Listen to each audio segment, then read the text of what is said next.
quelle évaluation à mi-parcours de la campagne de commercialisation de l'arachide, un mois jour pour jour après le début de cette campagne? C'est autour de cette question que nous allons discuter avec nos deux invités du jour. J'ai nommé Cheikh Tidiane Cissé, secrétaire général de l'Association des agriculteurs du bassin arachidier.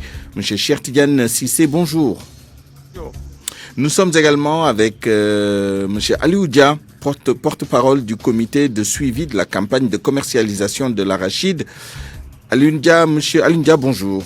Bonjour. Je reste avec vous pour vous poser simplement la question de l'évaluation que vous faites des 30 premiers jours, un peu plus, à 1-2 jours près, de la campagne de commercialisation. Va-t-on vers une campagne réussie ou, encore une fois, vers une campagne catastrophique pour certains acteurs? Je vous remercie beaucoup. Je salue l'ensemble des auditeurs de RFM, notamment les paysans pasteurs et pêcheurs. Je salue également mon frère Cissé. Je voudrais tout simplement dire qu'en fait, Dieu merci, le défi du Sénégal, c'était d'abord un défi de production. Ce défi a été réussi grâce à Dieu. Nous avons maintenant un défi de commercialisation. La commercialisation, comme vous le dites, vient de faire effectivement 30 jours. Et dans tous les secteurs où cela se fait, ça a bien débuté. Ça a bien débuté parce que d'abord, les dispositions sont prises. Parce que dans le temps, le problème, c'était le financement. On ouvrait la campagne sans pour autant que les huiliers ne disposent d'argent. Et maintenant, les huiliers, depuis 2 ans, disposent d'argent. Leur problème, c'est de comment acquérir à la production.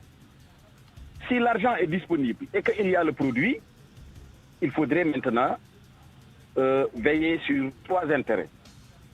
Le premier intérêt appartient d'abord aux producteurs. Le second appartient certainement aux différents acteurs, que ce soit opérateurs, banquiers, etc. Et le troisième, c'est l'État. Je crois que donc la campagne a bien débuté et la façon dont ça se déroule, parce que je suis en tournée, je viens de Louga, je suis passé par Diourbel, je suis présentement à Kaolack, j'ai quitté Birkelane tout à l'heure. Pour dire que si je prends par exemple le cas de l'usine de Louga, hier, j'ai vu que Louga déjà a dépassé 8000 tonnes.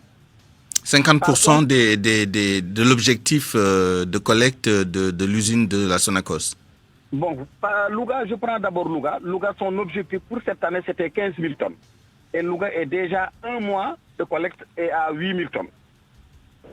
Et les 8 000 tonnes donc de Louga prouvent nettement que Louga a déjà dépassé la moitié. Et nous avons laissé à là-bas une attente de plus de 50 camions. Cela prouve que donc les opérateurs amènent la production à la Sonacos. C'est l'occasion de féliciter les opérateurs et les producteurs de la région de Louga. À Diourbel, l'objectif c'est de 40 000 tonnes. Mais à la date d'hier, nous avons trouvé 1414. Mais comparé à la campagne de l'année dernière, à 1 mois de collecte, Diourbel était à 480. Oui, mais on est très loin du compte si on se base sur les chiffres que vous venez de donner. Que la campagne va aller jusqu'au mois de mai, en fin mai. Donc si cette fois-ci, en 1 mois, Louga a acheté 3 fois plus que ce qu'elle a acheté l'année dernière, Louga a déjà dépassé la moitié de ce dont il doit avoir. Kaolack, je viens tout de suite de Birkelane, je vais là-bas, à l'usine. Je peux dire donc en fait il y a de l'espoir. Ça tombe très bien. Nous sommes avec Cheikh Tidiane Cissé qui est le secrétaire général de l'Association des agriculteurs du bassin arachidier. Qui dit bassin arachidier dit Kaolack entre autres. Cheikh Tidiane Cissé, est-ce que vous partagez l'optimisme de M. Aliou Dia, porte-parole du comité de suivi de la campagne de commercialisation de l'arachide? Comment se passe cette campagne pour les agriculteurs? On sait qu'au début, c'était parti sur le bon pied, mais que depuis quelques jours, la situation s'est complètement renversée et on entend plus de complaintes que de satisfaction. Écoutez, moi je pense que je vais embrayer plus vite parce que du fait du temps.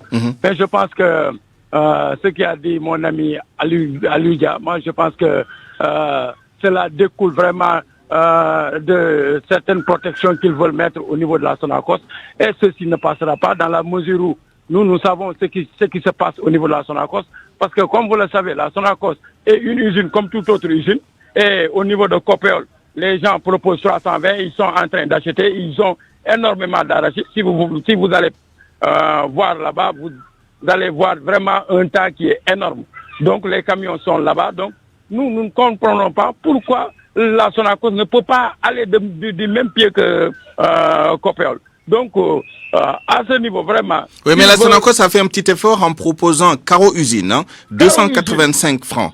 C'est ça qui est lamentable. Comment se fait-il que tu dis, arrivé à l'usine, tu payes 285. Donc tu vas acheter le prix à 250 au niveau du producteur.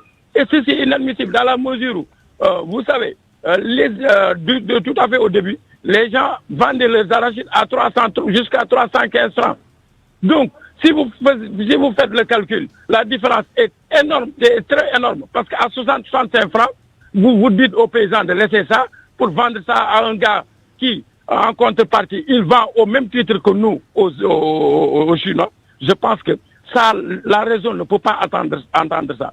Et nous appelons à l'État, notamment au président de la République, parce que je pense que ceci dépasse peut-être le ministre de l'Agriculture.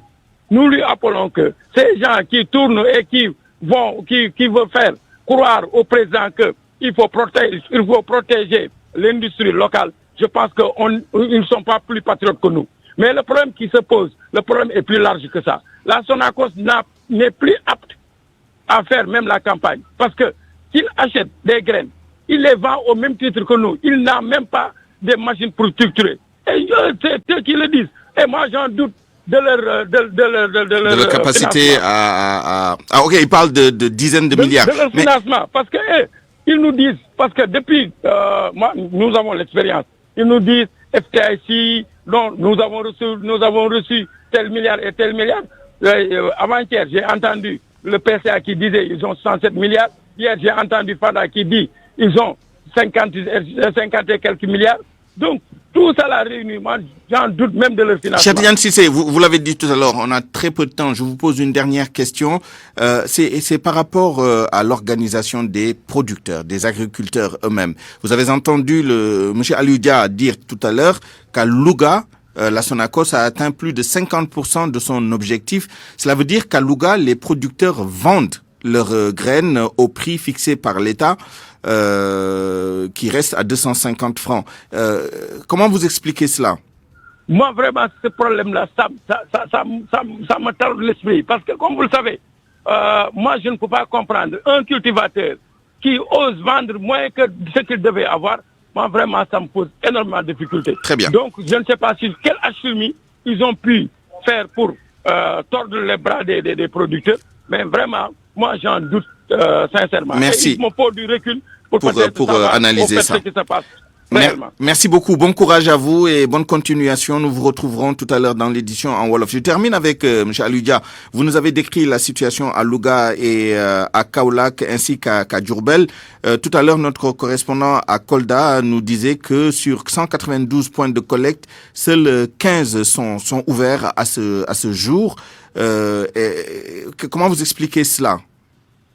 Bon, le problème, c'est que le problème du maillage n'est pas respecté. Il y en a qui demandent des points de collecte et qui finalement ne vont pas au niveau des points de collecte. Et ce que nous devons faire, c'est qu'on n'accepte pas qu'on achète en dehors des points de collecte.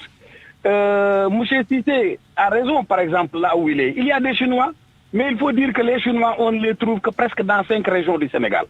Mais dans les autres régions, on ne les trouve pas. Donc, ils ne sont pas à Louga. Non, si maintenant on continue avec les Chinois, l'exportation arrivera à une barre où l'État va bloquer effectivement l'exportation. Parce que si on leur permet de prendre plus de 300 000 tonnes, ça va poser problème. Donc, le premier objectif de l'État, c'est les semences. Le deuxième objectif, c'est de faire travailler le fleuron national qui est la Sonacos. Parce qu'il faudrait qu'on comprenne que la filière arachidière est une filière stratégique. Il ne faudrait pas qu'on accepte la spéculation pour nous pousser à arriver à une vente libre. cela va au détriment de la filière. Il y a de l'intérêt du producteur, mais l'intérêt général, c'est l'intérêt de la filière. Si la filière est menacée, c'est le producteur qui est menacé, et c'est les industries qui sont menacées, et ça va poser problème à l'économie rurale. Merci beaucoup. Donc il va falloir faire preuve de patriotisme, il a dit. Nous sommes tous patriotes, mais il faudrait qu'on pense que nous devons protéger notre filière, c'est-à-dire les semences, nos industries qui feront travailler effectivement les nationaux, mais ne pas tout simplement aller jusqu'à faire une vente libre. Et il faut donc une réglementation, il faudrait également une bonne organisation pour ne pas dépasser une barre qui va poser problème à tout le monde. Merci beaucoup. Sujet très vaste que nous n'avons pas la prétention de résumer en quelques minutes, mais nous espérons que ce petit échange nous a permis de mieux comprendre cette campagne à un mois depuis le démarrage. C'est la fin de cette édition du Grand Journal à 12h49. Je vous remercie de l'avoir suivi. Merci à toute l'équipe qui l'a préparé et réalisé. El Hadj Ndiogou Diène à la coordination, Abdoulaye Diop à la mise en onde, digitalisation et mise en ligne, Yassine Pouy au studio de production, Ibundour et Abdou Thiam. Pape Omar Diaw à la régie d'antenne. À 13h, vous avez rendez-vous avec Mamadou Mohamed Ndiaye pour le journal en Wolof. Excellente suite des programmes sur la radio Futur Média.